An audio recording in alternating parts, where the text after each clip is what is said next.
The wind moved differently across Daniel Mercer's wheat fields that October morning, carrying whispers that didn't belong to Earth. The sky hung low and bruised, painted in shades of amber and violet that made the horizon shimmer like something half-remembered from a dream. His boots crushed frost-laden grass as he walked the fence line, checking for the coyote damage that had plagued him all season. But what he found instead, beneath the ancient oak that marked the northern boundary of his 100-acre farm, would unravel everything he thought he knew about loneliness, fatherhood, and the vast indifference of the cosmos. Two small figures sat bound against the gnarled trunk, their skin reflecting light in colors that had no name in any human language, their eyes holding depths that seemed to contain entire galaxies. And in that moment, standing between the ordinary world of mortgage payments and harvest schedules and something infinitely stranger, Daniel Mercer made a choice that would echo across star systems he couldn't even imagine. Before we start, subscribe now so you don't miss more incredible stories like this one. Oh, and before we dive in, tell us in the comments where are you watching this video from. We'll love hearing from you and always read every message. Daniel had known silence for 3 years now, ever since Sarah's car had hydroplaned on Route 40 during that spring storm, taking with it not just his wife, but the future they'd carefully constructed. The farmhouse echoed with absence, the kitchen where she'd hummed while making coffee, the porch where they'd planned expansions they'd never build, the nursery they'd painted yellow for a child who never came. He'd learned to fill the void with routine. Wake at 5, feed the chickens, check the equipment, walk the property line, lose himself in the rhythm of soil and season until exhaustion granted him dreamless sleep. The town of Millbrook had tried to help at first. Casseroles appeared on his doorstep with handwritten notes of sympathy. But Daniel had retreated into himself, building walls from the very loneliness that threatened to consume him. He'd stopped going to church, stopped answering calls, let relationships wither like crops in drought. That morning, the October morning when everything changed, he'd woken from a dream he couldn't remember, but that left him feeling unsettled. The coffee tasted wrong. The radio played only static, and when he'd stepped outside, the air itself seemed charged with anticipation. The walk to the northern fence line took 20 minutes through the wheat stubble of harvested fields. Crows watched him from electrical wires, their black eyes tracking his movement with an intelligence that seemed almost deliberate. A fox darted across his path and paused to stare back at him as if trying to communicate something urgent. And then he saw them. At first, his mind tried to make sense of what his eyes were, reporting by fitting it into familiar categories. Children, he thought. Lost children. But even from 100 yards away, he could see that wasn't quite right. The way they reflected light, the strange configuration of their limbs, the absolute stillness with which they sat. He approached slowly, rifle lowered, but ready, his heart hammering against his ribs. With each step, details emerged that defied explanation. Their skin, if it could be called skin, shifted through shades of iridescent blue-green like oil on water or butterfly wings. Their ears tapered to elegant points. Their eyes, when they finally turned to look at him, were too large, too luminous, holding a depth of awareness that made him feel suddenly terrifyingly small. They were bound with what looked like organic cord, something that pulsed faintly with its own light wrapped around their torsos and securing them to the oak. Their small hands, 4 fingers each, he noted, were tied in front of them. They wore simple garments that seemed woven from something between fabric and living tissue. They looked at them without fear, which was somehow more disturbing than if they'd been crying or struggling. Just looked with an expression that seemed to contain both ancient wisdom and childlike curiosity. "Jesus Christ," Daniel whispered, and then one of them spoke. The sound was like nothing he'd ever heard. Not quite language, not quite music, but something in between. It resonated in his chest, made his teeth ache, and somehow, impossibly, he understood. "Help us!" But while his mind raced through impossible explanations, something else stirred in the hollow place where his heart used to be, something he'd thought Sarah's death had extinguished forever. Daniel stood frozen, every instinct screaming. Conflicting commands: run, call the authorities, pretend he'd never seen this. But the twins, he thought of them as twins, continued to watch him with those luminous eyes, and in their gaze he saw something that transcended species and stars. The simple, desperate plea of the helpless. He lowered the rifle completely, propping it against the oak, and knelt before them. Up close, their alien nature became even more pronounced. Their skin seemed to breathe, absorbing and reflecting light in patterns that suggested complex biology far beyond human understanding. "I'm going to untie you," he said slowly. "I'm not going to hurt you." He reached for the pulsing cords. They felt warm, almost alive, and at his touch they began to loosen, unwinding like snakes made of light. Within moments, the twins were free. They didn't run. Instead, they stood slowly stretching their limbs. And then, in a gesture that transcended all barriers of origin and evolution, Theone on the left reached out and touched his hand. The contact sent something like electricity through his nervous system, but softer, warmer. Images flooded his consciousness. Vast ships crossing impossible distances, worlds with purple seas and golden forests, a catastrophe he couldn't fully comprehend. Separation, fear, abandonment, and underneath it all, a question. "Will you help us?" Daniel found himself nodding. "Yes," he said, his voice rough. "Yes, I'll help you." The twins seemed to sense his confusion. The taller one made a gesture toward Thesky. We fell from there, then toward Daniel's farmhouse. A request. "Can we gather?" "Come on," he said, standing. "Let's get you somewhere warm." They followed him without hesitation, their movement strange and fluid, walking on their toes with a grace that made his own trud seem clumsy. They turned their heads constantly, taking in everything with intense focus. He led them to the barn, a decision made from both caution and instinct. Inside, he gestured to a clear area near the back where hay bales formed a natural enclosure. "Wait here. I'll bring food, water, blankets." The twins settled onto the hay with evident relief. They looked at Ekather, some communication passing between them. Then they both looked at him with an expression that made his breath catch. Hope. They looked at him the way a drowning person looks at a rescue boat. "I'll be right back," Daniel said. "I promise." As he walked toward the house, Daniel felt something he hadn't felt in 3 years. Needed, and with that feeling came aerialization. He was already beginning to care about them with an intensity that suggested he'd do anything to keep them safe. But what he didn't know yet was that his quiet act of compassion had already been noticed by others watching from above, who had very different plans for the twins. Daniel returned carrying quilts, water, bread, apples, cheese, honey, and jerky. He had no idea what alien children might eat, but the need to offer something felt essential. He spread one quilt on the hay and offered the other. The taller twin touched it, fascinated by the texture, then pulled it around their shoulders and made a sound that could only have been gratitude. "I'm Daniel Mercer. This is my farm." The twins looked at each other. Then the taller one pointed to themselves, Kielva, then to the other, Sorava. Kielva and Sorava. Daniel repeated, "Those are your names." Kielva made a gesture that indicated yes. Daniel pushed the food toward them. "Eat if you can." Sorava, the smaller twin, reached out tentatively and picked up the apple. They brought it close to their face, those luminous eyes changing slightly, perhaps analyzing it. Then they took a small bite. The effect was immediate. Their eyes widened, their bodies shimmered with pleasure, and they made a sound of pure joy. They quickly took another bite, then turned to Kielva with excitement. While they ate, Daniel studied them. Their bodies were humanoid but distinctly different.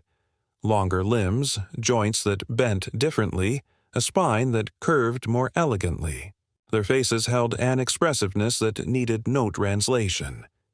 When they'd eaten, Kivar placed a hand on their chest, then reached out and placed it on Daniel's chest. The connection flooded through him, a great ship crossing darkness. Kielva and Sorava with others. All younglings all frightened. An attack or malfunction. Chaos.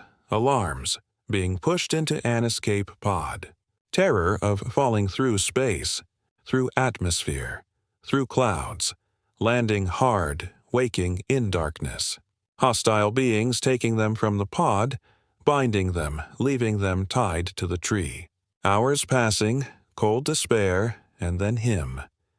Jesus, Daniel whispered. You were prisoners. Sorav held up both hands, opened and closed them 3 times. 12 hours perhaps through the whole cold October night. I'm sorry, Daniel said, but you're safe now. I won't let anyone hurt you. Soravar pulled something from their garment, a small object that gleamed with internal light. They offered it to Daniel with both hands, the gesture ceremonial. He took it carefully. It was about the size of a silver dollar, its surface covered in shifting patterns, warm and pulsing. Kiva touched the object while Daniel held it, and he understood. It was a beacon, a way for their people to find them. But it was broken. It would eventually signal their location. But to whom? You want me to keep it safe? Both twins nodded. We need to keep you hidden, Daniel said. People saw those colors in the sky. Someone's going to come looking. The twins understood danger. They moved closer together. Outside, the strange color shad faded from the sky. But Daniel knew nothing would be normal again.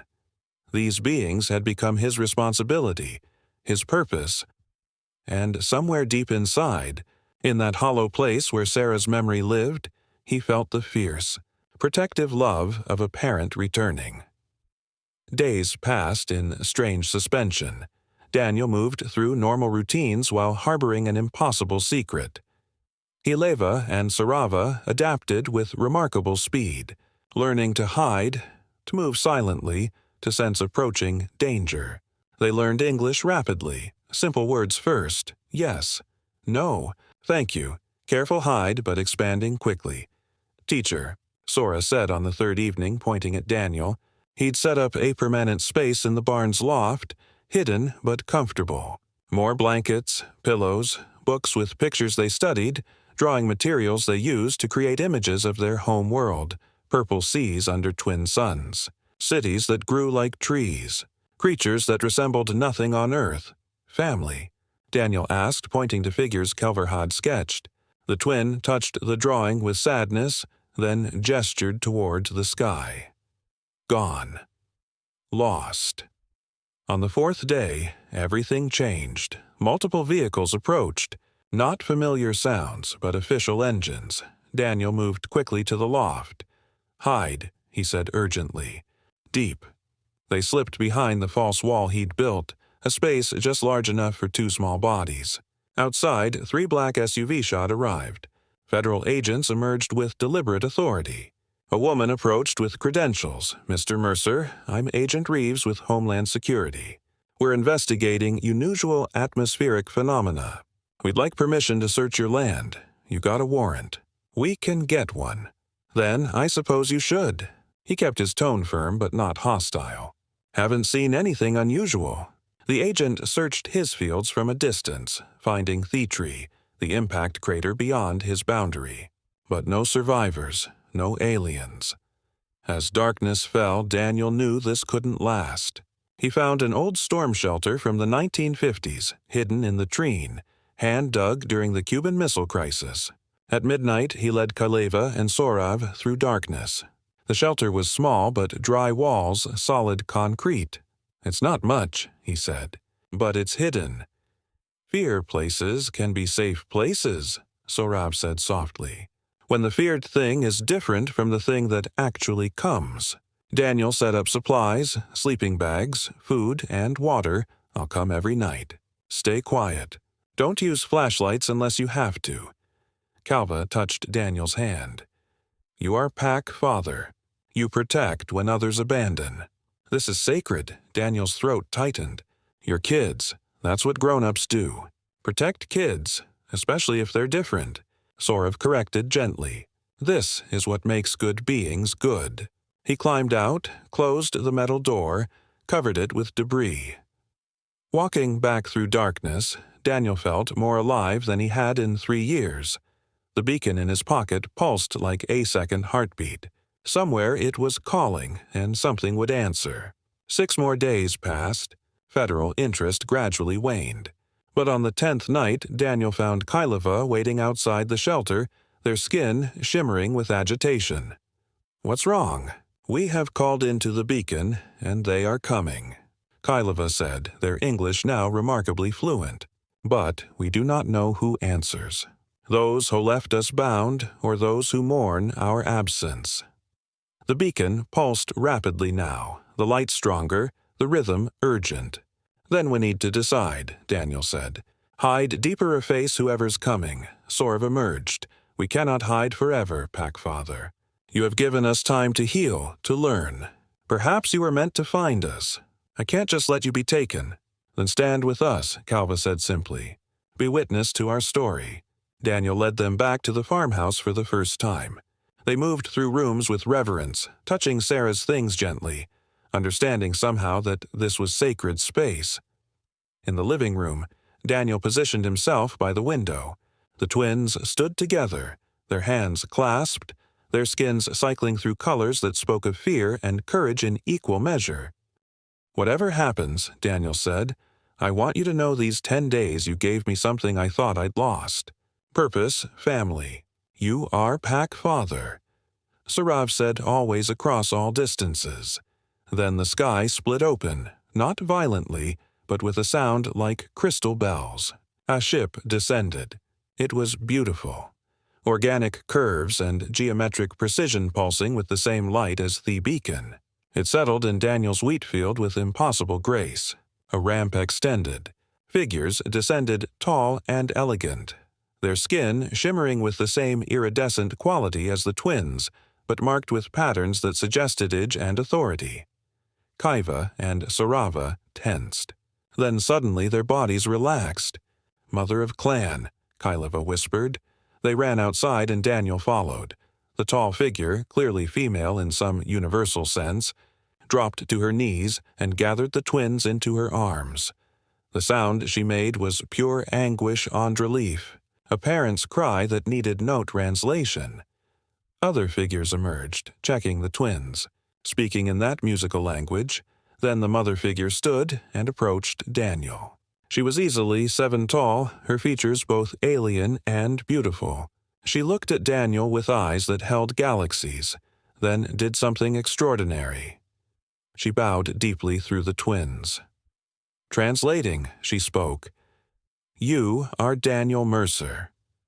You found our lost ones when we could not. You protected them when others would have harmed them. You asked nothing, expected nothing, gave everything." "They're kids," Daniel said simply. "That's what you do." "No," the mother said through Kvar's translation. "That is what you do. What your kind can do when you choose compassion over fear. We searched for 10 days. Others found them first, competitors, enemies who bound them as bait for us, as trap. But you freed them, hid them, loved them." She reached into her garment and produced something, a crystal that seemed to contain starlight. "This is our highest honor given only to those who protect the helpless across all barriers. You are the first of your kind to receive it. The name Daniel Mercer will be carried across star systems, will be taught to our children, will be remembered." Daniel looked at the crystal, then at the twins. Tears ran down his face. I couldn't leave them there. "I couldn't. We know." The mother said, "That is why you're worthy." Kiva and Sarava approached Daniel one last time. They wrapped their arms around him, and in that contact he felt everything. Their love, their gratitude, their promise to remember. "Packfather," they said together. Always. They returned to the ship with their people. The mother bowed to Daniel once more, deep and reverent. Then they were gone, the ship rising into the night sky like a dream dissolving. Daniel stood in his wheat field, holding a crystal that contained starlight as dawn broke over his farm. The house behind him no longer felt empty. The land beneath his feet no longer felt meaningless. Agent Reeves arrived 3 days later, finding nothing but a farmer tending his fields. She asked questions. He answered truthfully. He'd seen a ship. It had left. The beings were gone. "Did they say anything?" she asked. "They said, 'Thank you,'" Daniel replied. For not being afraid, word spread. Scientists came, researchers, journalists. Daniel told them the simple truth. He'd found 2 lost children and kept them safe until their family came. He showed them the crystal which had been examined by every expert and remained inexplicable. But more importantly, things changed. The story of the farmer who protected alien children spread across the world. It became a touchstone in the debates about what humanity would do when contact finally came. Would we respond with weapons or welcome? With fear or compassion? Daniel became a reluctant symbol.